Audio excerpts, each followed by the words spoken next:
To find out some more about Daniel Chappie James. It's definitely interesting. It was interesting learning about him yesterday, wasn't it?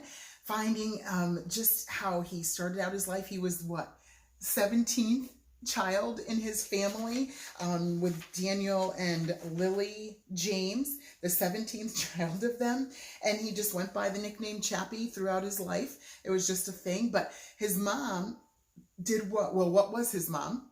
His mom was a teacher, and she taught her own children, and then neighbors found out, well, if she's teaching her kids, then maybe she could what? She could teach mine too. So they were sending their kids to her. And as she taught in that classroom, what was one of the things that she said that they kind of were like, wait a minute, ma'am? That there were 11 commandments. And they're like, well, my parents told me there were only 10. And what are you talking about? And she said, no, the 11th commandment is, thou shalt not quit. Good. Say it again. Thou shalt not quit. You are not allowed to quit. Neither am I. So we're not going to quit. We're just going to keep working hard. What did Chappie dream of doing someday? He dreamed of being a pilot. He saw these pilots flying overhead, these planes flying overhead, because he lived in Pensacola, Florida, and there's a naval base right there. So he's just used to seeing these planes go in, and he's thinking, I want to do that. Who promised to help Chappie James attend college? Right. His sister said that she would help him to be able to get into college.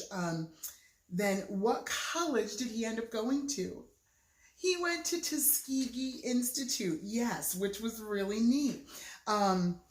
While at Tuskegee, how was he able to learn to fly a plane? So he became a member, I don't know if you caught this, but he became a member of the Tuskegee Pilot Training Program. The Tuskegee Pilot Training Program, and that's how he was able to learn to fly. What group of pilots did Chappie James train? The 99th Pursuit Squadron. The 99th Pursuit Squadron was the group of men that he trained to be fighters in the war. What were the Tuskegee Airmen especially famous for? Strength in the face of danger, right? We said they were so brave in the face of danger. No matter what, they were sticking with a plane. Even if that plane was being shot at all the time, they were going to stick with that plane and help that plane fly through and do all of the different things. So they were very well known and known for their strength, for their perseverance, strength in the face of danger. A hero. Page 447, let's find out. The plane is out of control, Chappie James's co-pilot yelled during a World War II training mission. No matter what Officer James did, he could not get the plane to straighten out. They were going to crash. Hang on, he yelled. As the plane went down, the co-pilot fainted. Oh, I'm going to die, so he fainted. As it crashed, the canopy of the plane stuck. They were trapped. So the canopy is that clear glass when you see those planes, like the fighter planes especially, that clear glass that covers the top of them. That was what stuck, and they were trapped.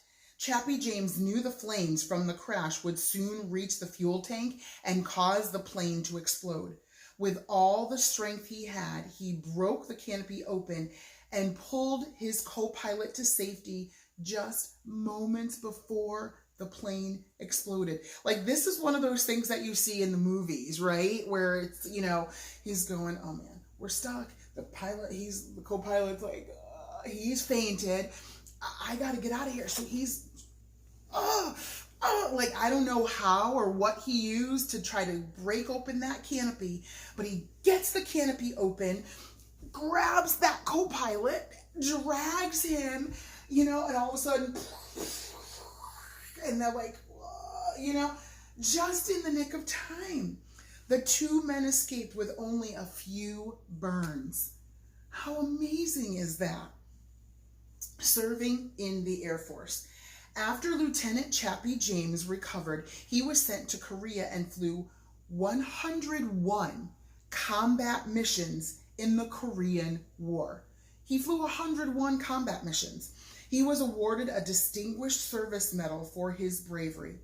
When the war ended, he traveled around the United States encouraging children to stay in school and follow their dreams. Chappie James was promoted to lieutenant colonel and continued to train new pilots. He often said to his pilots, "You've got the talent. Do something to help yourself." Ooh, that's good. That's what I think I'm going to start using for you guys. You've got the talent.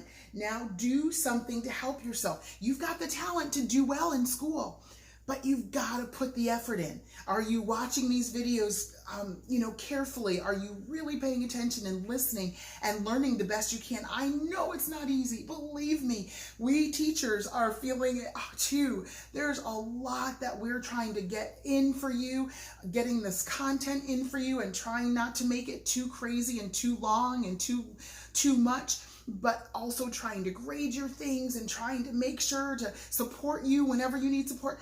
So what can you do to keep yourself strong? You have the talent. You have it in you to be the best that you can be. Are you still putting in that effort? We're trying. We're trying as teachers. I know. I'm a little worn out, but I'm going to keep plugging away. Why? Because I know it's the best thing for you, because it's going to help you to be prepared for the next year and future years, because you're going to have a good foundation from what we've learned in third grade, I hope and I pray. And then you can go on from there. That's important. Do something to help yourself. He wanted his pilots to do their best and not quit, just like his mother once expected of him. Third grade, that's what I expect of you. Don't give up. Don't quit. Next, the Vietnam War began, and Colonel James found himself in battle again. He trained pilots, flew 78 combat missions, and became a U.S. Air Force hero. General at last. Because remember, that was one of the things he said he wanted to be, and people thought, it's not going to happen, poor guy. I mean, it's a nice try, nice thought, but you're never going to make general. In 1969, the day Chappie James had dreamed of arrived. He was promoted to general and commander of the U.S. Air Force base in the country of Libya. This was a great responsibility. With great, reward comes great responsibility. This wonderful accomplishment meant there's a lot that he had to do, and he was ready for the challenge. He later became a brigadier general and worked for the Secretary of Defense at the Pentagon. Finally, General Daniel Chappie James Jr. became a 4-star general. This is the highest rank in the military during peacetime, and he was the first African American to achieve this honor. Whoa. He didn't, people didn't even think he was going to make general, let alone becoming a 4-star general. First African American to be able to receive that rank in the military. With this promotion, General James became responsible for protecting all the United States and Canadian airspace from enemy attacks. Talk about great responsibility. Anybody that's going to come in United States and Canada, that could be from any area, and he has to protect from any attacks. After 35 years in the military, General Daniel James Jr. Wow. Okay, let's try again. After 35 years in the military, General Daniel James Jr. retired. He had proudly served his country through times of war. When others quit, General James would not. When others tried to pull him down, he would not be discouraged. General James received many honors for bravery and skill as a pilot. He helped to bring about equal rights for African Americans in the military. He loved his country and was thankful that he could serve the United States. Bonus fact, General Chappie James's son also made history. He became a general and was the first African American director of the Air National Guard. So not only is he making history, but his son also made history. So just some very interesting and important things to recognize. Chappie James Flight Academy. In 1996, a group of pilots started the Chappie James Flight Academy in Pensacola, Florida. That's where he was. That's where he grew up. A group of volunteers and former military pilots spend a weekend with students who are interested in aviation as a career. During the school year, they provide tutoring as well as aviation programs after school. In June of 2018, just 2 years ago, the newly constructed Chappie James Museum and Flight Academy opened its doors to a year-round program to involve children in learning about aviation. So you could go and check it out in Pensacola, Florida, and see, a little bit about aviation and learning about flying in this academy, because it's an open academy. So how cool is that? So Chappie James Flight Academy in Pensacola, Florida, something maybe to look up. So you are going to be working on the comprehension check at the bottom of page 449. Don't have to send it. I will go over it with you tomorrow as we review some things, because we'll be reviewing tomorrow, and then, like I said, Friday is our test. So I'm also going to have you do your quiz 14. Okay, quiz 14 today. So let's look at that so you can get that done. Put your name and date at the top first thing, and then section 1, fill in the blank. Choose the correct answer from the box below and write it in the blank. So look at the box, spell them correctly because they're right there for you. And read them carefully and figure out. There's only 4 different people that you're going to talk about: Neil Armstrong, John Glenn, Ronald Reagan, and Daniel Chappie James. Then section 2, multiple choice. Write the letter of the correct answer in the blank, A, B, or C.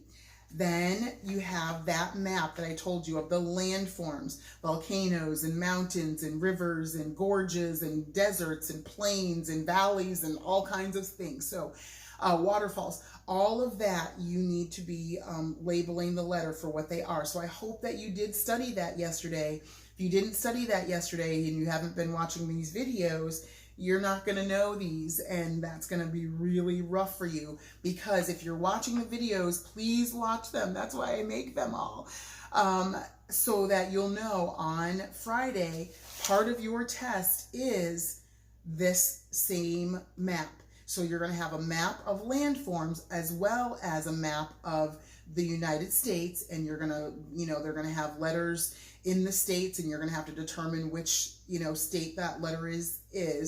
And then you're going to have these landforms just like this, where you're going to have to be able to label, okay, this is the lake, this is the pond, this is a river, this is a waterfall, this is a mountain, this is a hill, this is a valley, this is a gorge, this is all of that. So they're in the back of your history books, remember. In the back of your history book, you have all of those maps. I also did, remember, a video of maps. I think I did the landforms in one of those. So just be aware of that and thinking that through. But in the back, map skills, pages 480 probably, something like that. Yeah, 489, 488, and 489 gives you that map. So make sure that you are thinking those through and recognizing what each of those are, okay? All right, so do well on the quiz and be ready for Friday. We'll review tomorrow, and then Friday's it. And that'll be your last history test. So that's pretty cool, right? And we'll still learn about a couple of the other people quickly in next week, because we still have some schooling next week, but it'll be a shortened version of it. So, but we'll be able to go through those and just learn who they are. All right. So do well, keep working hard, make me proud.